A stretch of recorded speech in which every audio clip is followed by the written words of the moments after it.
আমরা উপজেলা প্রশাসন সবসময় ব্যাপারে ওয়াকিবহাল থাকার চেষ্টা করি। আমাদের কাছে যখনই কোনো অভিযোগ আসে এ সংক্রান্ত যে অবৈধভাবে নদী খাল কোনো জলজ জায়গা ভরাট করা হচ্ছে বা দখল করা হচ্ছে, তখনই আমরা আমরা সর্বোচ্চ শক্তি নিয়ে এগিয়ে যাতে এটাকে প্রতিহত করতে পারি।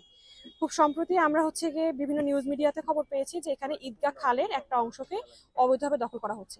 সেই ভিত্তিতে প্রথমে আমি আমার তহসিলদার সাহেবকে এখানে পাঠাই। তো তিনি সরেজমিনে পরিদর্শন করে যান এবং প্রাথমিকভাবে কিন্তু কাজটা বন্ধ করে দিয়েছিলেন। তারপরও আমি আমার কর্মস্থল কক্সবাজার সদর থেকে, আমি যেহেতু ঈদগাতে দায়িত্বে আছি, আমিও আজকে আসলাম এবং আমার লোকজন নিয়ে এসেছি এবং আমার সাথে সঙ্গীয় ফোর্স আছে, পুলিশ বাহিনী। আমরা এসে এখানকার যে স্থাপনাটা ছিল সেগুলোকে আমরা এখান থেকে নষ্ট করে দিচ্ছি, সরিয়ে দিচ্ছি। আর এখানে আসার পর মালিক পক্ষ আমাদেরকে যদিও জানিয়েছিল যে এই জায়গাটার মধ্যে তাদের গিয়ে জোত খতিয়ানের কিছু অংশ ছিল, কিন্তু আমাদের ভূমি প্রশাসন ম্যানুয়াল এবং আমাদের ল্যান্ড মিনিস্ট্রির যে নির্দেশনা সে অনুযায়ী যদি কোনো জায়গা ব্যক্তি মালিকানা জায়গাও নদী গর্ভে চলে যায়, বা নদী তো বিভিন্ন সময় প্রবহমান এবং গতিশীল, এ কারণে দেখা যায় যে অনেক জায়গায় কিন্তু নদীর মধ্যে চলে যায়, সেক্ষেত্রে সেটাকে আর নিজস্ব ব্যক্তিগত জায়গা বলে গণ্য করা যাবে না। এটা বাংলাদেশে প্রচলিত আইন অনুযায়ী আর এটাকে নিজের জমি বলে এটাকে আর প্রচার করা যাবে না।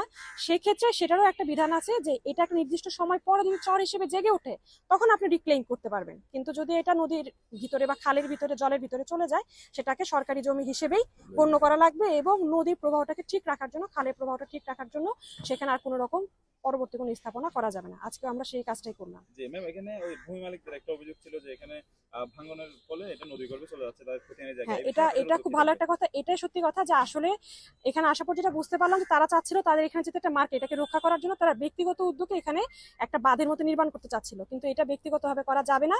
সরকারের এর জন্য পানি উন্নয়ন বোর্ড একটা ডেজিগনেটেড একটা প্রতিষ্ঠান আছে, তাদের কাজ গিয়ে যদি এই ধরনের কোনো বাঁধের প্রয়োজন হয় সেটা সময় সাপেক্ষে, চাহিদা সাপেক্ষে তারা এটা প্রোভাইড করতে পারে। তা আমি এখানকার এলাকাবাসীকে অনুরোধ করব যে এখানে আপনারা নিজ উদ্যোগে যেটা করতে চাইছে এটা করা ঠিক হয় না, কারণ আপনারা তো বুঝবেন না যে এতে করে নদীর কতটুকু ক্ষতি হচ্ছে। সেক্ষেত্রে যথেষ্ট প্রমাণাদি সাপেক্ষে, গবেষণা সাপেক্ষে পানি উন্নয়ন বোর্ড যতটুকু বাদ দরকার সেটুকু তারা দিবে। সেক্ষেত্রে আপনারা একটু দয়া করে পানি উন্নয়ন বোর্ডের সাথে আবেদন করুন এবং এখানে খালের যতটুকু বাদ দরকার সেটুকু আশা করি পানি উন্নয়ন বোর্ড এটা আপনাদেরকে প্রতিকার দিতে পারবে। ধন্যবাদ। এক্ষেত্রে আপনাদের উপজেলা প্রশাসনের কি ভূমিকা থাকবে? উপজেলা প্রশাসন আপনারা ইউনো স্যার আসলে, যেহেতু ইউনো স্যার এখানে উপজেলা সার্বিক দায়িত্বে আছে, স্যারের নলেজেও দিন, স্যারের সাথে কথা বলে স্যারের মাধ্যমে আপনার পানি উন্নয়ন বোর্ডের কাছ থেকে আপনাদের এই যথাযথ